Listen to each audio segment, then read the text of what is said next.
Hello and welcome to the first PowerSpeaking live event of 2023. I'm Carrie Beckstrom, your host of this monthly series and the CEO of PowerSpeaking Incorporated. Today, we're going to be sharing all sorts of advice in how to communicate effectively in a hybrid environment. We all know that hybrid is here to stay, and communicating effectively in this environment is essential to driving engagement, inclusivity, alignment, productivity, and so much more. And the cost of getting it wrong can be really steep. Among other things, it can lead to siloed information, miscommunication, and a lot of frustration. And our producer, Andrew, is going to share a visual with you that comes from a Harvard Business Review article that I think does a really nice job of framing this question or this topic. Often when we think of a hybrid workplace, we think of people working in various locations, from their home, from an office, in their car, from a local coffee shop, you name it. It's more complex than that, though. It's about effectively bringing people together who are working in various locations, often spanning multiple time zones.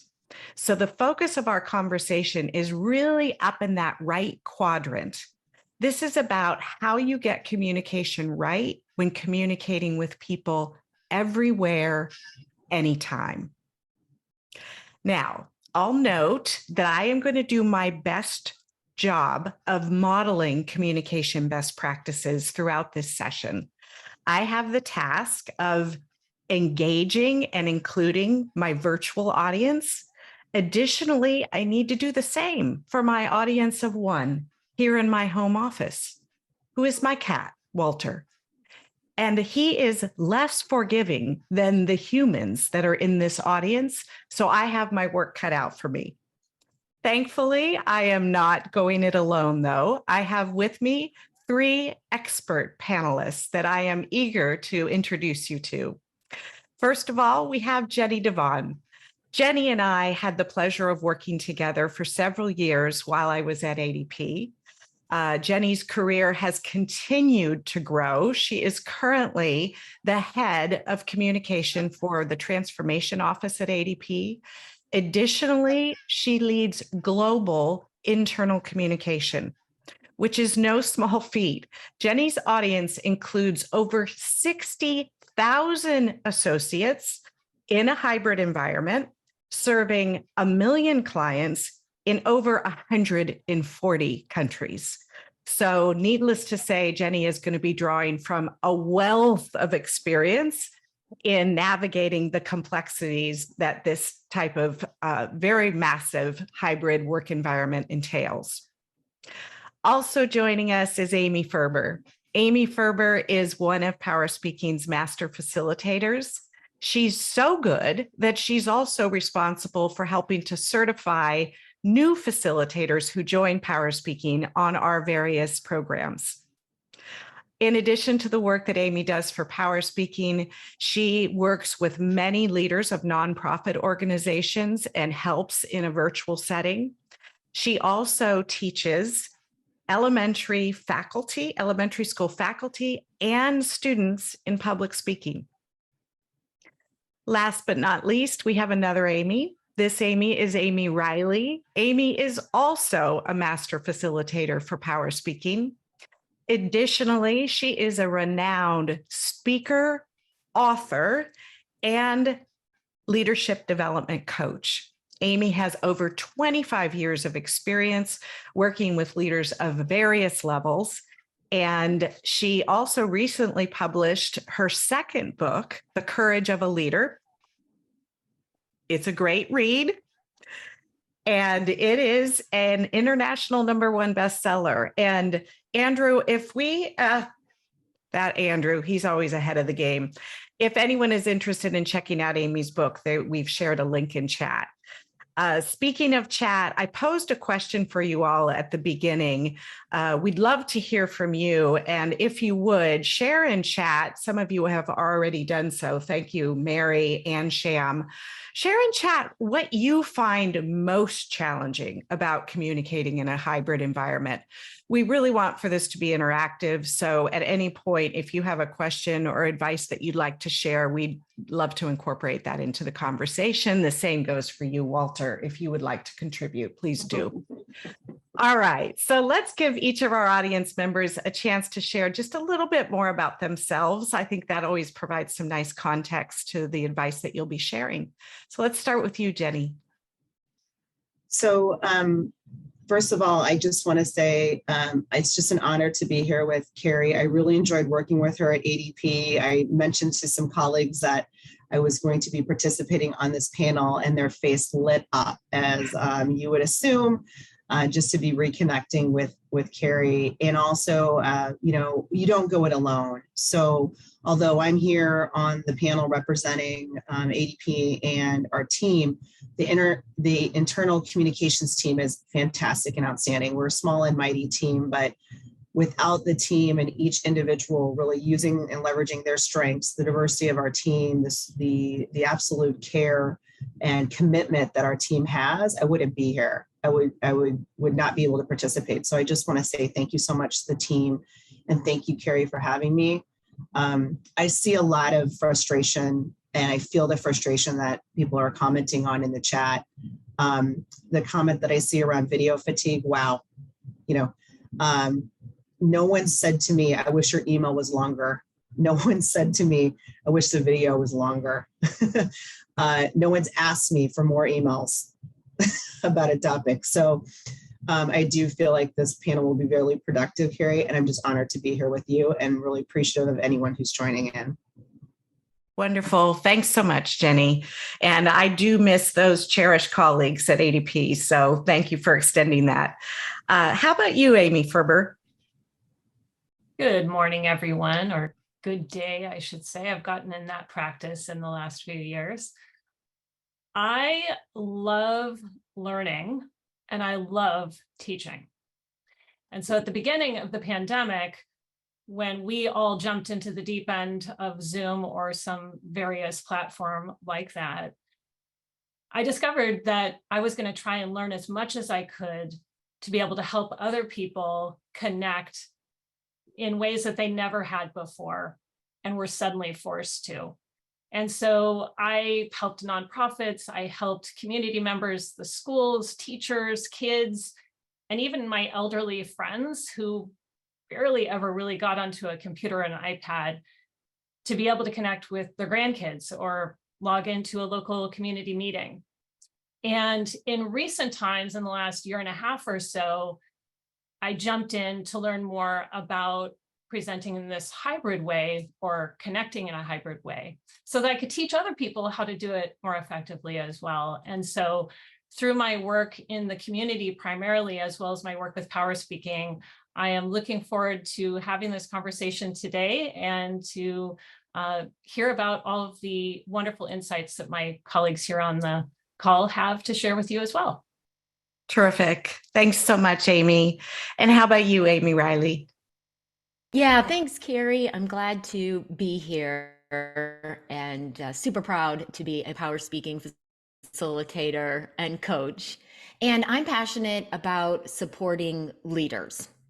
And we all know that many, many leaders have been thrust into a new kind of environment recently, virtual or hybrid.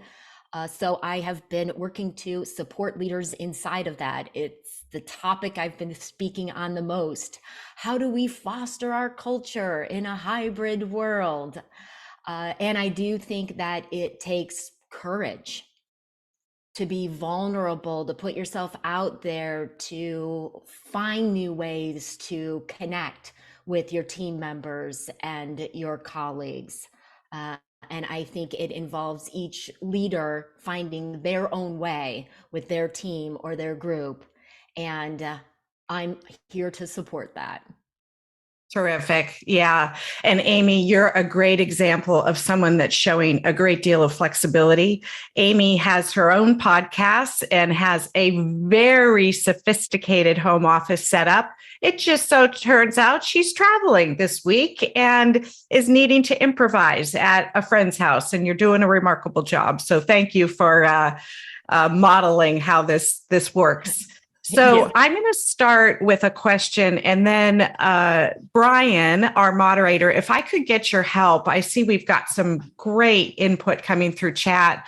I'd like to then address some of the challenges that folks are posing. So thinking back to that matrix I shared at the outset, how do you, what criteria do you take into account when considering the question of place?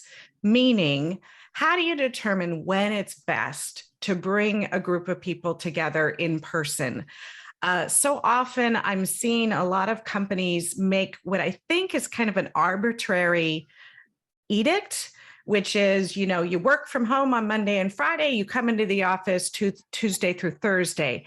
And I don't know that that's necessarily the best approach. So share your thoughts on that subject, and what kinds of things should you take into account when making those really important decisions about when to bring people together versus when to provide that flexibility. Jenny, how about if you kick us off? Absolutely. So for us, there's no defined workplace. And we have critical on-site employees that need to be on-site 24/7 that have been covering things for us for years at ADP. So for us, work happens where the employee is. It could be at home, in an office. It could be in traffic, waiting for a light to change. They could be anywhere in the world and in any time zone. So I think for us, what's needed with our teams are clear expectations for our associates, and that's what we call our employees, on what's expected of them. Are they expected to respond after this certain time? Are they expected to respond on the weekends? What channels are preferred by the team? What channels do we use in an emergency when we need to get a hold of an associate? So I think for us, it's looking at each team and what their shared goals are, the leaders sharing their expectations, and then what tools they're going to use to connect and collaborate. Like, for example, we use WebEx. That's a collaboration tool, but I think most teams would have guardrails on when and where to participate in those tools, and then the associates can follow those expectations. Excellent. So key there, of course, is making sure that those expectations and guidelines are very clear. You brought up something that raises another question, and then I want to come back to this one because I know the Amy's have some advice they'd like to share as well. You mentioned naturally with a company of 60,000 associates, some, just given the nature of their work, need to be in the office. Others, given the nature of their work, are afforded more flexibility. What advice do you have for addressing the issue of fairness that often comes up in that regard? Yeah, so a lot of times what we realize is we're dealing with humans, and a lot of times it's a case-by-case basis, because ultimately, at ADP, because you've been hired by them, we only hire the best, and you have to perform in your role. We have relentless support of our clients 24/7. So our clients and how we service them is cornerstone to everything that we do. So that being said, if you're not performing well, your flexibility is probably going to be limited. And I would also think an individual case-by-case basis, there might be accommodations that we need to make for that associate, because we are human. And there might be reasons why they need that additional flexibility for a smaller period of time or for a longer period of time. So we work with our HR teams and partners to look at that at a case-by-case basis, to have manager input on that, to make sure we're looking at it fairly. I think it's very tough to use a broad stroke across ADP, since there's so many different situations that are happening in the world, and the world is constantly changing. Yeah. So really, first and foremost, it's driven by those decisions are driven by the nature of the work. That helps to determine what environment is going to be most effective to help that individual be successful. And to your point, depending on what's going on in that person's life, you may offer some flexibility. Completely, because you want to make sure our client data is secure as well. So we must follow those safety measures, not only for the associates' well-being and safety, but for the safety of our clients' data and what we're providing them. For sure. Yeah. Thank you. Amy, Riley? Should I just go with Riley and Ferber? Sure. How about you, Riley? Okay. I love to hear Jenny say each team is figuring out their way case by case, because like you said, Carrie, when you kicked off this question, I think that there are a lot of organizations and a lot of senior leaders and executives that are pushing for that arbitrary or standard answer here. We're all going to be in the office 2 days a week or whatever it might be. And I get that. There's a lot of uncertainty going on, and we want to have something that's certain. But then I think that we're missing an opportunity that could be a silver lining outgrowth of our pandemic here, that we could choose. We could choose what's going to work best for the work and for the people, for the work to be done well and for people to be served and be able to operate in ways that play to their strengths and work to the tasks that are at hand.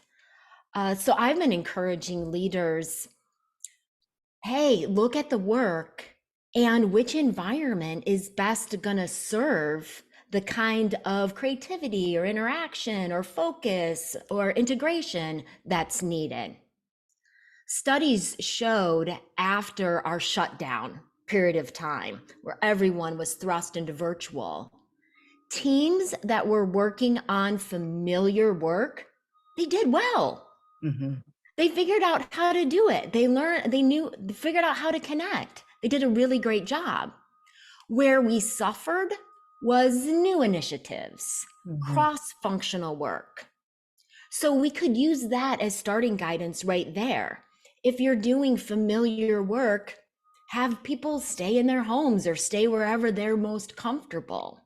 If you're launching something new or it's a nuanced topic or you need to bring different perspectives together, then see if you can get everybody together in the in-person environment, right? If that cross-team functionality, also, if you want to celebrate, that can be fun to do in person. So just really thinking about the task at hand. For some folks, if they have that focused head down work, that's going to be best at home, but maybe not if there's young kids going on or there's a construction project going on next door. So really looking at what are the variables with your work and with your colleagues. Excellent. Excellent. Thank you. Ferber? So cool. I suddenly upped my game in terms of coolness just because I'm going to go by my last name today. So thank you for that.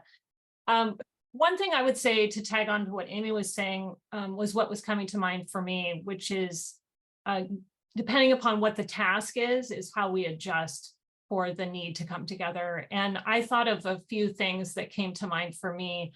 One is if it has been an extended time since we've been together. So as I mentioned, I work with community nonprofits as well as schools sometimes. And you can imagine that there are times when there are breaks, like the summertime or around holidays. Is there a purposeful time that we should come together after that break to reconnect? Because really, two of the other things that came to mind for me were, is there some kind of brainstorming or visioning that we need to do because it's the start of the calendar year or the start of the fiscal year, perhaps? Being together, whether it be on Zoom or face-to-face, would be really purposeful and goes back to what Amy was mentioning earlier, because there's a real reason for us to be all in the same space at that time. And then the third one is rapport building.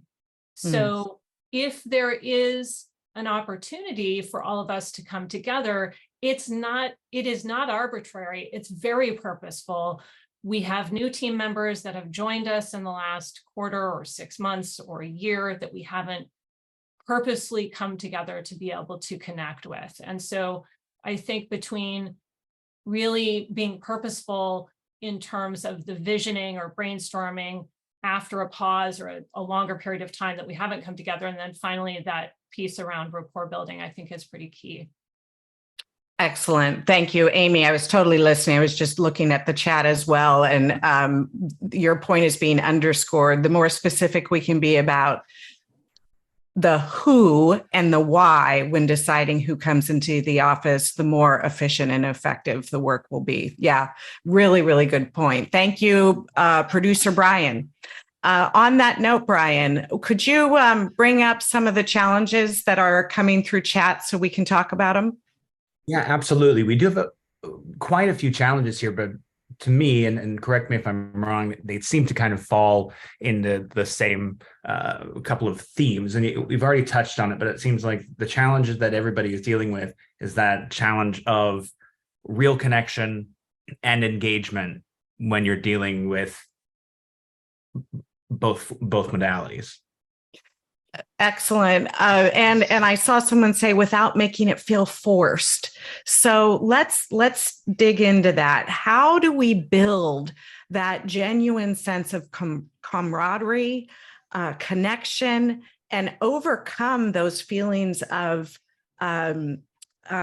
almost disillusion or loneliness and feelings of disconnection that many feel? What advice do you have for that?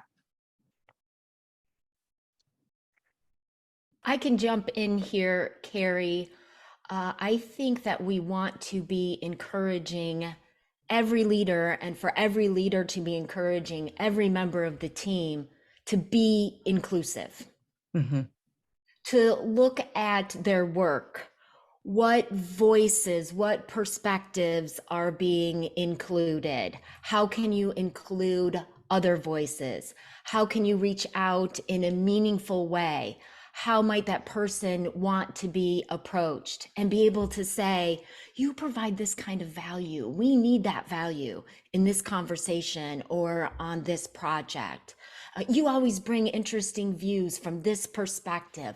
Let's hear it on this one. And connect and reach out and let folks provide value in new and interesting to them ways. Great. So a lot of it is making sure, just as you would in a non-hybrid environment, is really understanding each individual and what's the most meaningful form of connection to them. Jenny, you want to build on that? Absolutely. So I think in addition, people want to feel seen and heard and appreciated. So people join this call for a reason. You could have watched the webcast. You joined the live interaction for some type of connection in some type of meaningful way.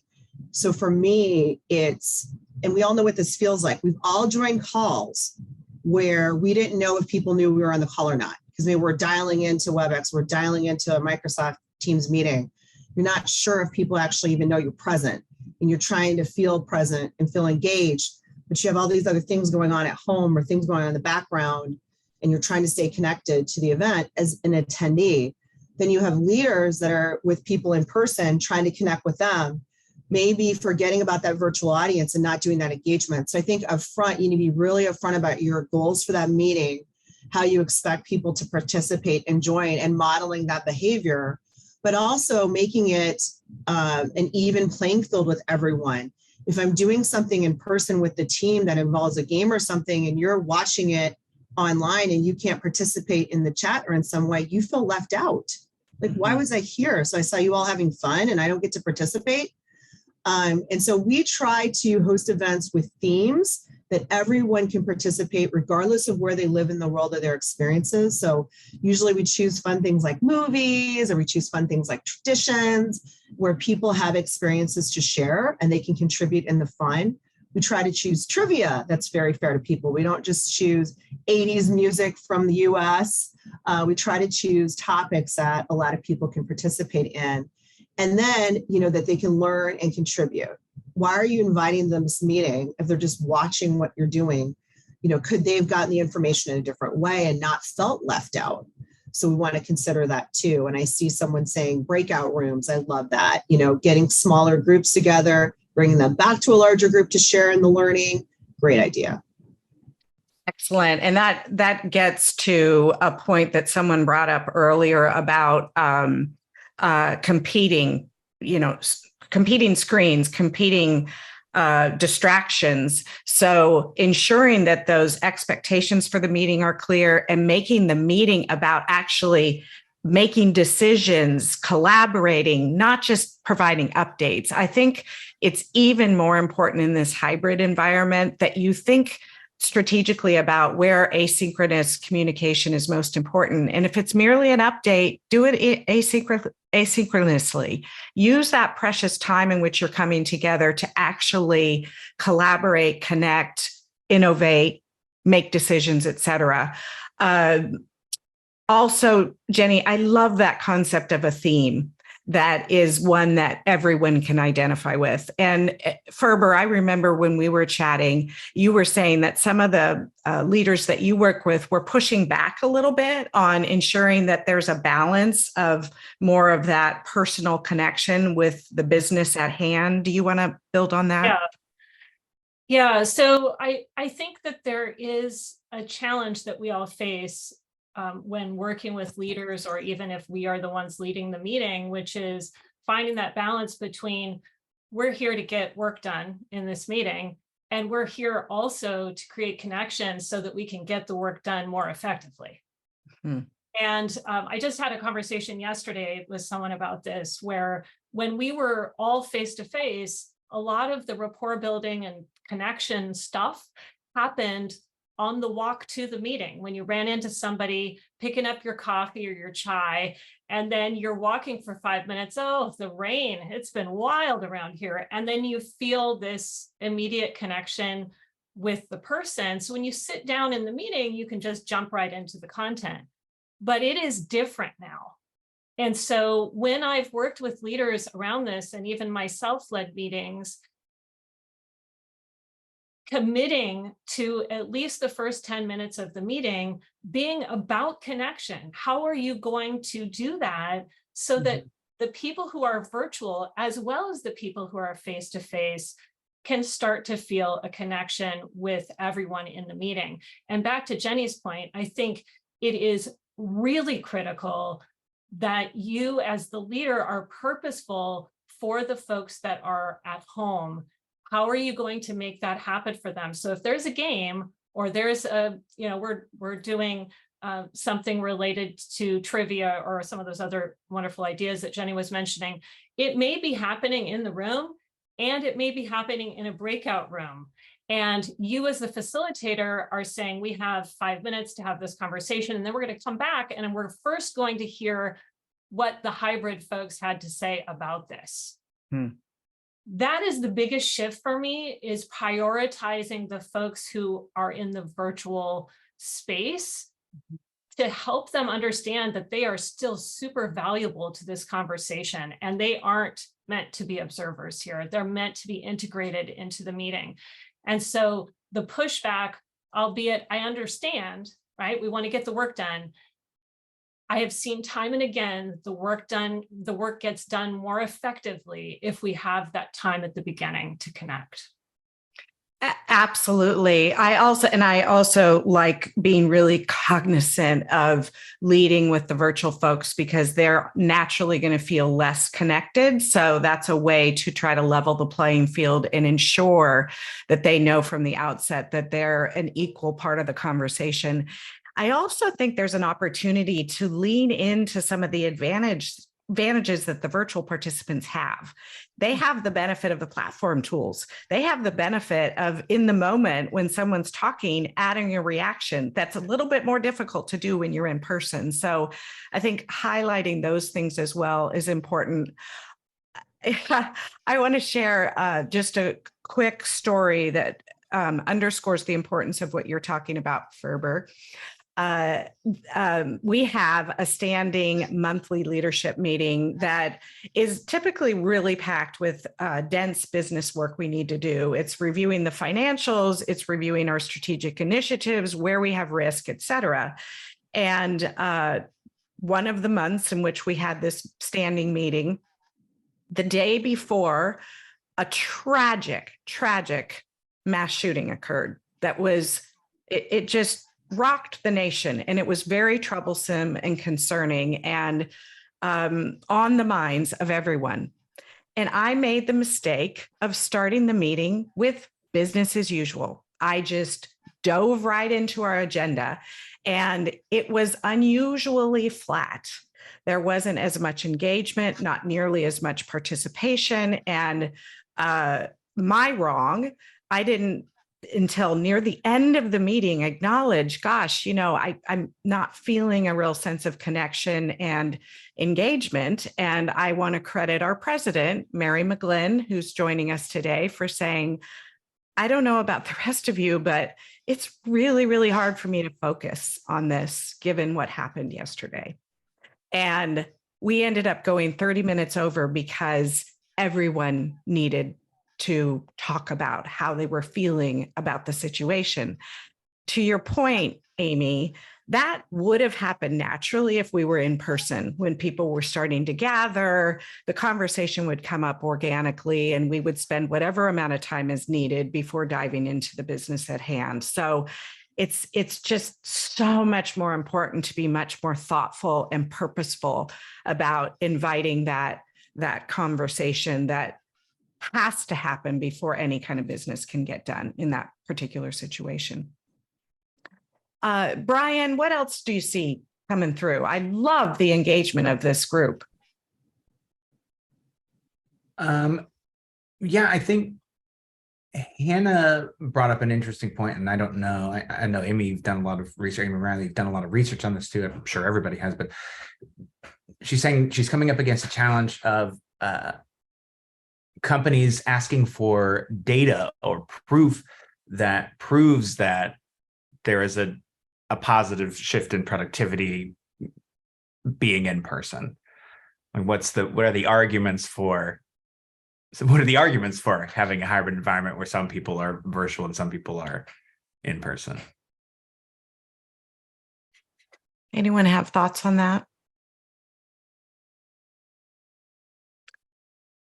Brian, go ahead, Amy, and then go ahead. Okay. I have thoughts. I don't have data. That is not a super strength of mine, remembering numbers from studies. But I'm working with an organization, a tech company, that is trying to get people to come together in person for certain kinds of events and interactions. And what they're doing is at the end of the event, when people are saying, oh my gosh, that was so great. I got to connect with so-and-so. Oh, I learned about what was going on in this other group, and that's going to be really important for our product development. They record those testimonials. They send out surveys immediately after those in-person events.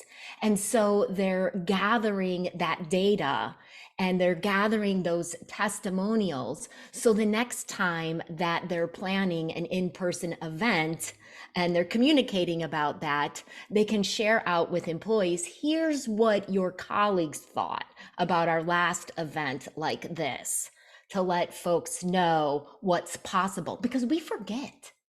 Mm-hmm. We forget. We're getting into, if we're mostly working from home, we're getting into the advantages of working from home. And we can quickly get out of touch with what are the advantages to the other environment.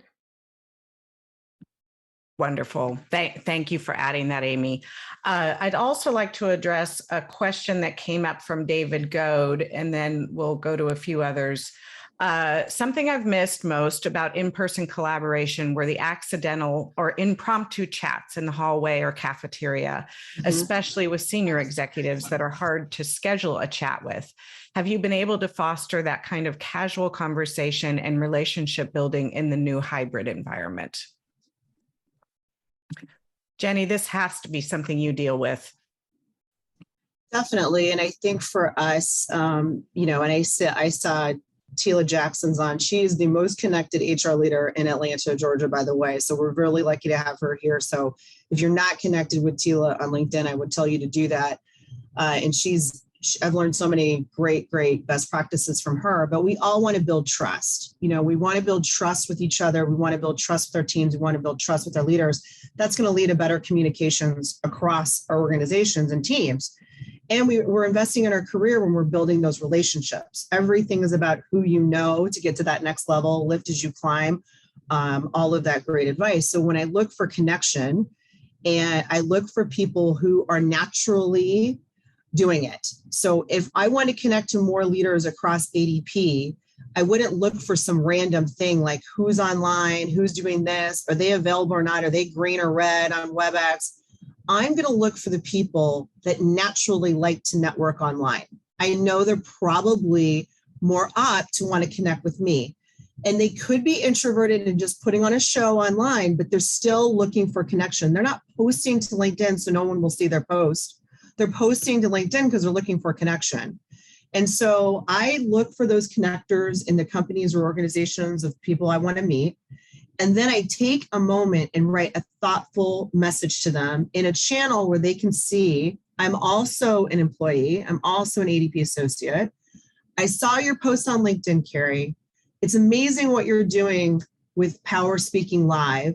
Would love to connect with you. I saw this post on LinkedIn, so they know where it's coming from. You're not stalking them. You're not researching them in Google. That you saw it from a public post that they created.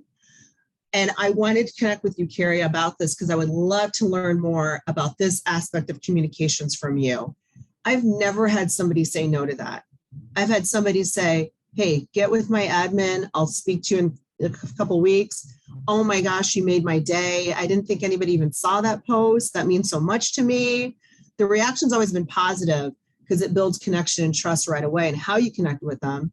And then you can learn more about their role in a way that's beyond just a, hey, how's the weather? Oh, it's raining. Who are you cheering for in the playoffs? Beyond that little small talk conversation to meaningful things that you could actually learn about them. So I strive for a one-on-one connection with those folks. I think that is excellent advice. Amy?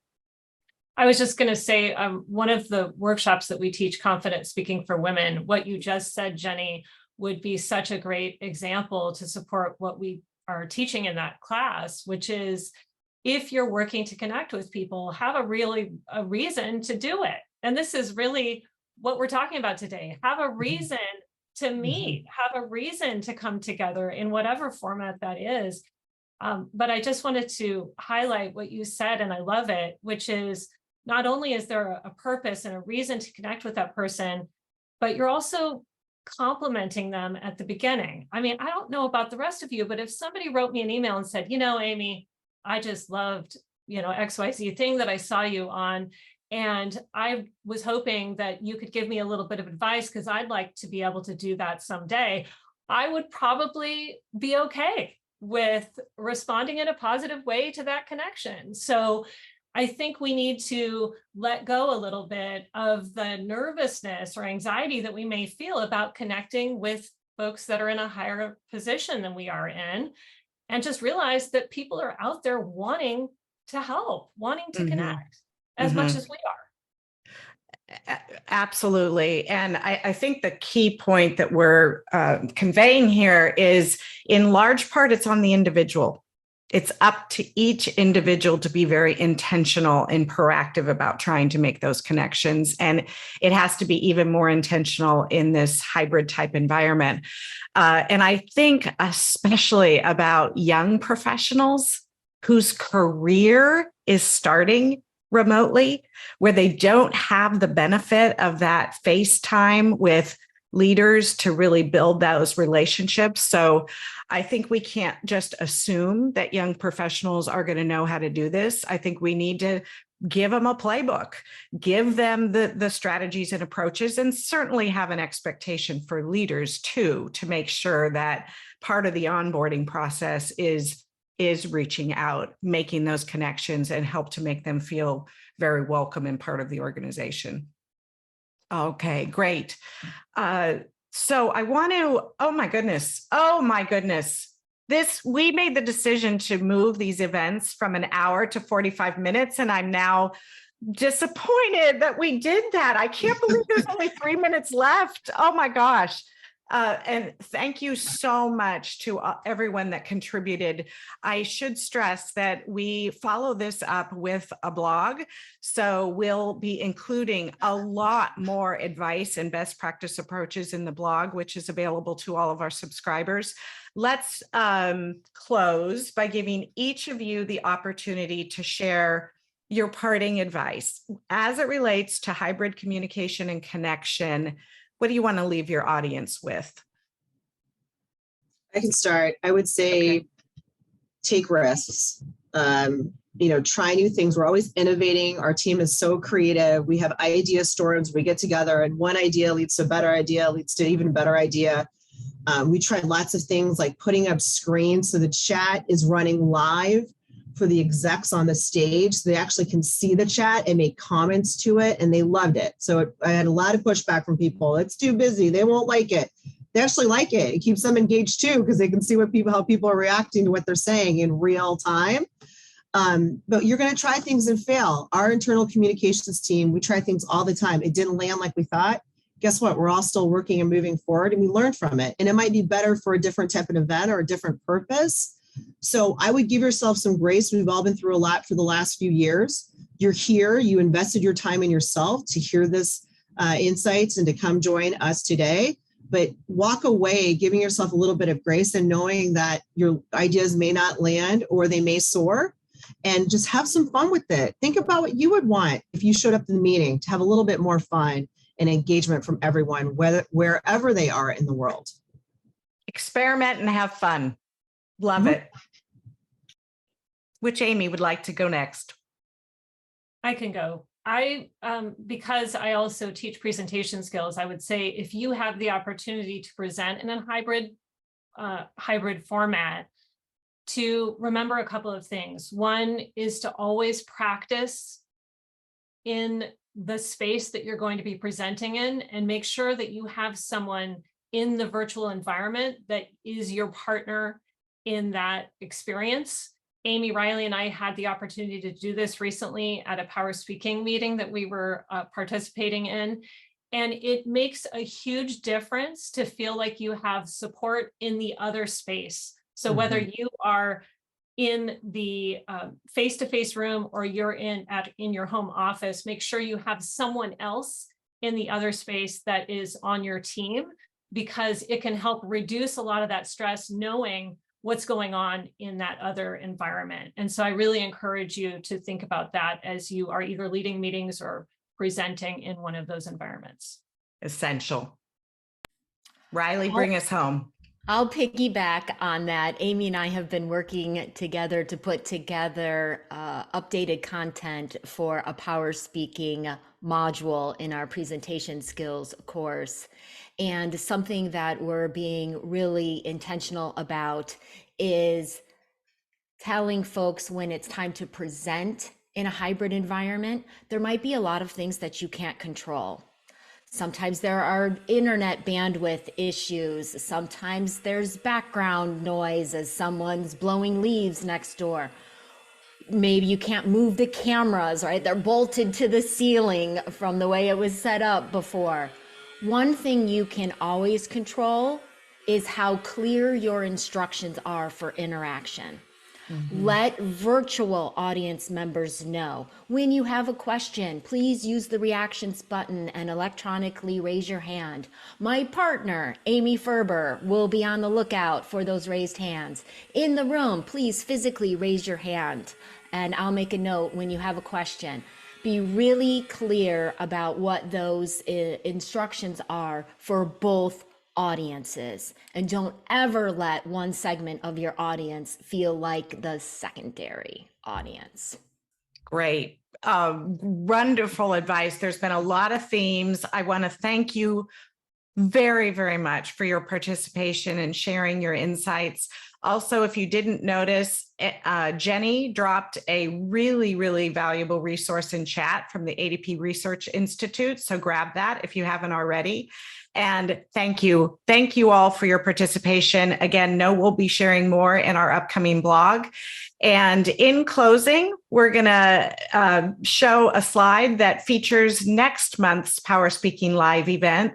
Next month, we will be talking about the art and power of storytelling, how stories can be used to connect and move people to action, both in business environment and within communities. Thank you all.